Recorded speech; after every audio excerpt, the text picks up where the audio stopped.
I'm Dr. Hafsa Luttah. I'm a dentist. I work with Kakamega Dental Suites. Today we are partnering with Ponea Health to talk about root canal treatment. So the tooth has 4 parts. The visible part in the mouth, we call it a crown, the whole of this. Then the one that are hidden in the bone, we call it the root. So the visible part of the tooth that is seen in the mouth, the crown, the outer layer, we call it enamel. This is the one that insulates the tooth from the hot and the cold things, the salty things that we eat. Then the underlying layer, we call it dentin. This encloses the nerves of the tooth. The nerves of the tooth stay in the pulp. So that's why we were saying when this part is compromised, it exposes this, and therefore now you start experiencing those symptoms like pain, sensitivity, and all that.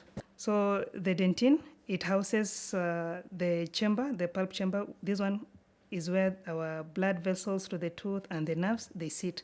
So it goes all the way in the crown and they go all the way into the root. So this is the bit that stays under bone. So now when we're doing a root canal, this is the area we are cleaning. We have to clean all this to the end, all this to the end, and then we put a sealing material in it, and finally we come to put a filling on top. Thank you for joining our discussion today. You can book our services at ponea.com. I'm looking forward to engaging with you in the next episode.